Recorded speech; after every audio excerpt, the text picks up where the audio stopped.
हे दोस्तों, ऊपर वाले का शुक्र करते हुए सौरभ मुखर्जी जब अपनी फर्स्ट क्लास टिकट लेके फर्स्ट क्लास कंपार्टमेंट में चढ़े राजधानी एक्सप्रेस के, तो चढ़ते ही उन्हें रियलाइज हुआ कि एक्चुअली वो कितने लकी है। देखो, बात ये थी कि वो बिजनेस के सिलसिले में राजस्थान कोटा आए हुए थे, जहां बहुत ज्यादा गर्मी थी, जहां से फाइनली वो वापस मुंबई जा रहे थे। अब ट्रेन में उनके सामने वाली सीट पे एक एल्डरली जेंटलमैन बैठे हुए थे, जिनसे बातचीत करने पर उन्हें पता चला कि वो जेंटलमैन की एक खुद की कंपनी थी जो पिछले 40 साल से बड़ी बड़ी इंडियन ऑयल रिफाइनिंग इंडस्ट्रीज को कंसल्ट कर रही थी। कौन सी कोटिंग करनी है, कौन से पेंट्स यूज करने चाहिए, कौन से डाइज यूज करने चाहिए, उनके ऑयल टैंकर्स और दूसरी चीजों को पेंट करने के लिए, ऐसी कई सारी चीजों से रिलेटेड वो कंसल्टेंसी देते थे। सो पेंट्स और ऑयल की बात पे ही सौरभ ने पूछा कि सर, आप कौन सी कंपनीज के पेंट्स डाइज हमें रिकमेंड करोगे? तो उस आदमी ने बिना एक भी सेकंड हेजिटेशन करे बोला, एशियन पेंट्स, और उसके टक्कर का कोई नहीं है।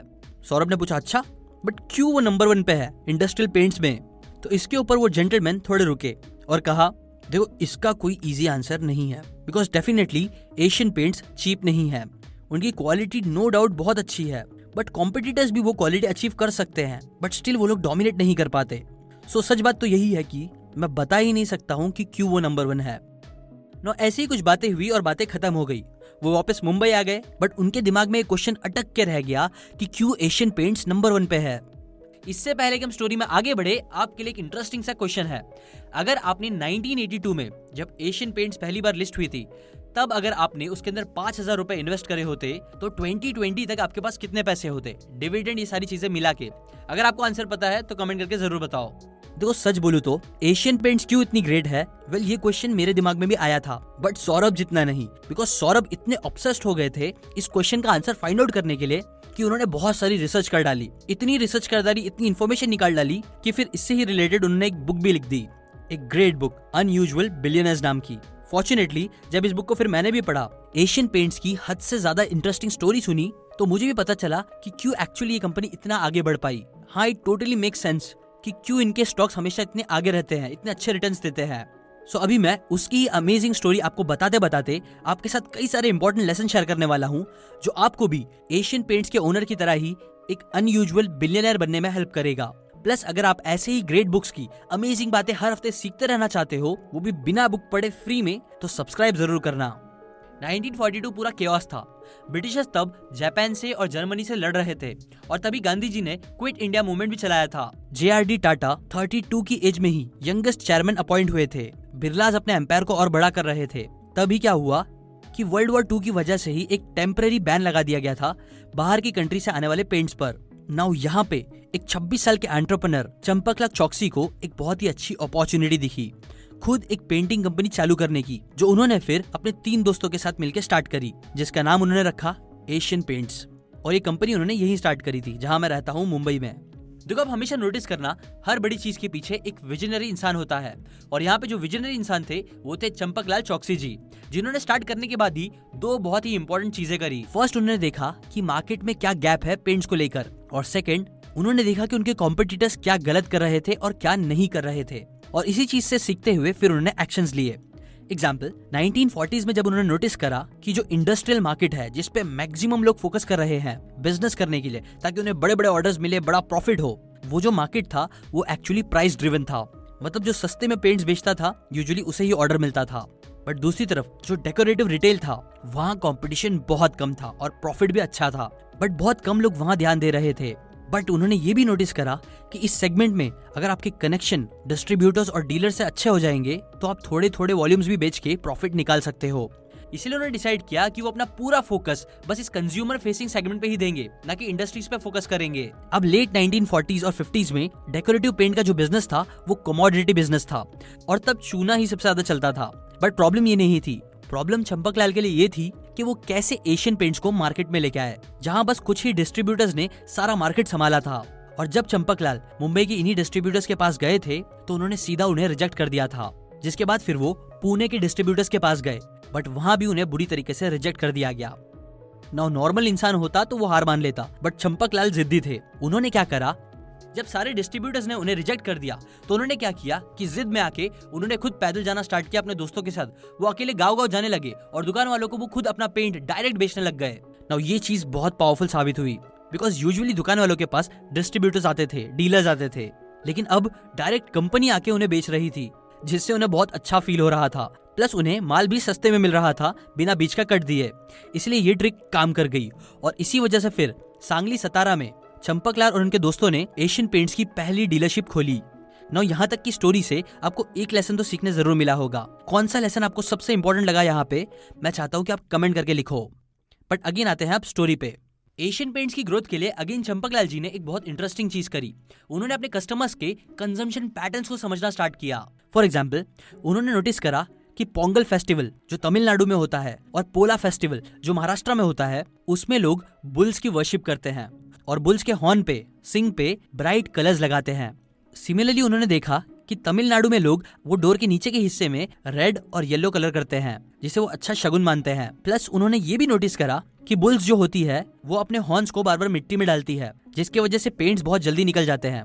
इसलिए ये सारी चीजों के पैटर्न को समझने के बाद उन्होंने डिसाइड करा कि वो छोटे छोटे पैकेट्स बनाएंगे 50 और 100 मिलीलीटर्स के, जो ऐसे छोटे छोटे कामों के लिए यूज हो सके। उन्होंने ब्राइट कलर्स पे फोकस करा। प्लस उन्होंने ये भी मेक श्योर किया कि उनके जो कलर होंगे वो लॉन्ग लास्टिंग होंगे, ताकि बुल्स के हॉर्न से जल्दी कलर निकले ना। क्वालिटी अच्छी होने की वजह से उनके प्रॉफिट्स कम हो रहे थे, बट उन्होंने इस पे ध्यान नहीं दिया, जिसका रीजन ही था कि फिर उनके पेंट्स बहुत ज्यादा चलने लग गए। उन्हें बहुत ज्यादा प्रॉफिट होने लग गया। क्यों? क्योंकि वो एक अनटैप्ड मार्केट में घुस चुके थे, जहां उन्होंने कंज्यूमर की नीड्स को अच्छे से समझ लिया था।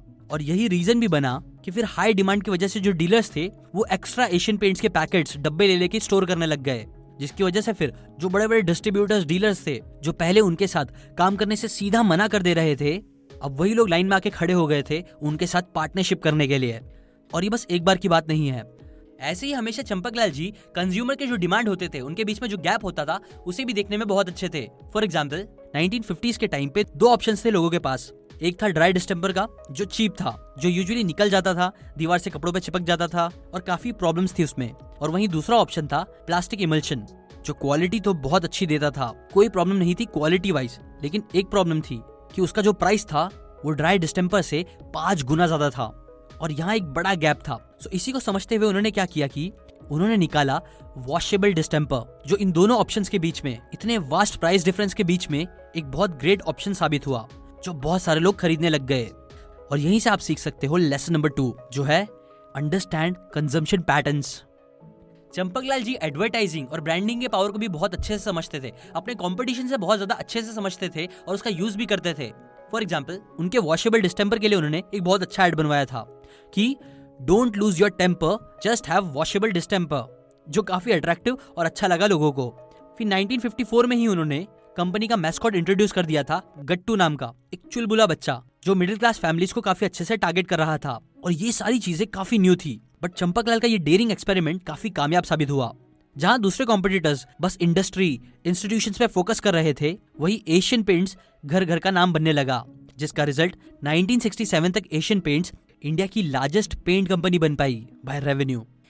ऐसे ही हमेशा मार्केटिंग का यूज करके एशियन पेंट ने अपने ब्रांड बिल्डिंग पे बहुत ज्यादा फोकस करा है, इन्वेस्टमेंट करी है, इतनी कि उनके कॉम्पिटिटर का ही एक्स एम्प्लॉय बोलता है कि देखो मैं सच बोल रहा हूँ, झूठ नहीं, एशियन पेंट्स वो अकेली पेंट कंपनी है जिसकी ब्रांड रिकॉल इतनी स्ट्रॉन्ग है। इवन उनके सब ब्रांड्स की ब्रांड रिकॉल बहुत ज्यादा है, लाइक इकोनॉमी में गट्टू, उत्सव और प्रीमियम में रॉयल, एपेक्स। ये सब का नाम बहुत सारे लोगों को पता है। इनफैक्ट और कोई भी कंपटीशन के इतने नाम लोगों को याद नहीं रहते। और ये बात सच है, बिकॉज एशियन पेंट्स हमेशा से एडवर्टाइजिंग, ब्रांडिंग पे बहुत फोकस करती है। वो कस्टमर्स के चेंजिंग नेचर और चेंजिंग टाइम के हिसाब से एड्स बनाती है।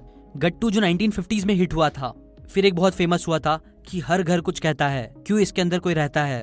ऐसे टाइप के बहुत सारे एड्स हैं जो एशियन पेंट्स के बहुत हिट हुए हैं। आप बस सर्च करके देखो यूट्यूब पे कि वो कितने अच्छे एड्स बनवाते हैं, कितना फोकस करते हैं उस पे। मैं नीचे एक लिंक भी दे दूंगा।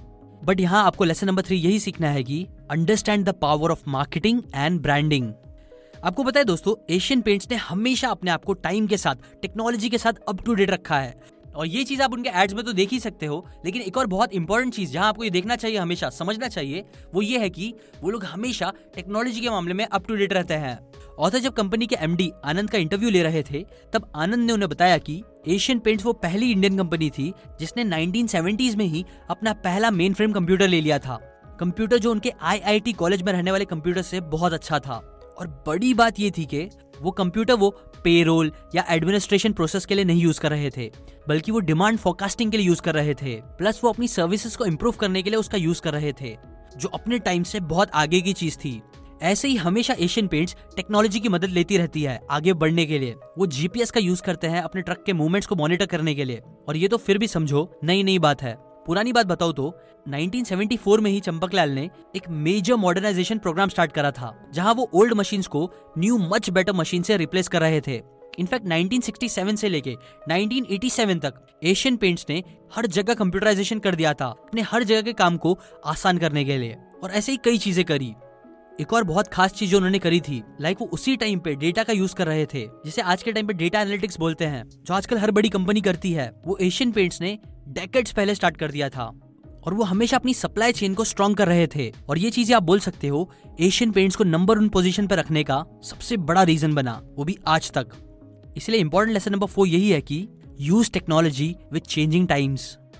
रामा बिजापुरकर, जो लीडिंग मार्केट स्ट्रेटेजी कंसल्टेंट है, उन्होंने बताया कि वो पिछले 30 सालों से एशियन पेंट्स को बहुत अच्छे से देख रही है। ये कंपनी हमेशा बेस्ट को हायर करने पे फोकस करती है, बेस्ट आईटी रखती है, बेस्ट टेक्नोलॉजी यूज करती है, वो भी दूसरी कंपनी से पहले। और ये बात फैक्ट है। इनफैक्ट ये जो कल्चर है वो अगेन चंपकलाल जी और उनके दोस्तों ने ही स्टार्ट करा था। एग्जाम्पल, लेट 1960s में जब उन्हें रियलाइज हुआ कि उन्हें अब अपने बिजनेस को नेक्स्ट लेवल पे लेके जाना होगा, तो उन्होंने तभी IIM कैलकाटा, IIM अहमदाबाद, यहाँ सबसे मतलब बेस्ट कॉलेजेस से लोगों को हायर करना स्टार्ट कर दिया, जो कल्चर आज भी वो कंपनी फॉलो करती है। बिजापुरकर जी बोलती है कि एशियन पेंट्स आज भी इतनी स्ट्रांग है बस कुछ लोगों की वजह से नहीं, बल्कि बिकॉज उनका जो AEQ है, मतलब एवरेज एम्प्लॉय क्वालिटी, वो बहुत सुपीरियर है दूसरी कंपनीज के एम्प्लॉयज के मुकाबले। अब एक क्वेश्चन आपके लिए ये भी आना चाहिए कि इतने टैलेंटेड लोग वहां काम ही क्यों करते हैं? वेल, इसके पीछे भी कुछ रीजंस है। बस एक एग्जांपल देता हूं। अभी 1969 में ही एशियन पेंट्स में बोल दिया गया था कि जो फैमिलीज है, बेसिकली बॉस के लोगों की फैमिली, वो प्रोफेशनल्स के काम में इंटरफियर नहीं करेंगे, स्पेशली जब उन्हें रिस्पॉन्सिबिलिटी दी गई है। उन्होंने बहुत पहले से ही प्रोफेशनल्स को जिम्मेदारी दे दी थी अपनी कंपनी को आगे लेके जाने के लिए। उन्हें फ्रीडम दी गई थी, जल्दी प्रमोशंस दिए गए थे, ऐसे ही कई सारी अच्छी चीजें करी गई थी, जिसकी वजह से ही प्रोफेशनल्स, जिन्हें कई बार कंपटीशन से ज्यादा सैलरी मिलती है, वो भी उससे हटकर एशियन पेंट्स में ही काम करना चूज करते हैं। और यहीं से आप सीख सकते हो lesson number 5। To become an unusual billionaire, always hire quality people and value them. Now conclude करने के लिए बोलूं तो जो चीज ने चंपकलाल को बिलियनर बनाया, एशियन पेंट्स को इतना ग्रेट बनाया, 1997 में उनकी डेथ के बाद भी इतने ग्रेट रिटर्न्स दिलवाए हैं, इतना आगे बढ़ा पाए, बिकॉज वो कहीं ना कहीं जॉन केस के IBAS के फ्रेमवर्क को फॉलो करते थे। IBAS में I में आता है इनोवेशंस पे फोकस करना, B स्टैंड करता है ब्रांड के लिए, मतलब ब्रांड बनाने पे काम करना, A से आता है अपने आर्किटेक्चर को स्ट्रॉन्ग करना बिजनेस के, और लास्ट S से आता है स्ट्रेटेजी पे काम करना कि कैसे आप दूसरों से आगे बढ़ोगे। और यही चीज कहीं ना कहीं मैंने आपको इस पूरे वीडियो से सिखाई है। और जैसे कि मैंने आपको पहले ही बताया, ये सारी बातें मैंने आपको Unusual Billionaire by Saurabh Mukherjee इस बुक से बताई है। अगर आपको ऐसी इंटरेस्टिंग बातें सीखते रहना है, बुक्स की नॉलेज सीखते रहना है, वो भी फ्री में, तो आप सब्सक्राइब करके बेल आइकन जरूर दबाना। मैं हर संडे ऐसे अमेजिंग वीडियोस आपके लिए लाता रहूंगा, ताकि आपको बिना बुक्स पढ़े बुक्स की अमेजिंग नॉलेज हमेशा मिलती रहे और आप लाइफ में आगे बढ़ते रहो।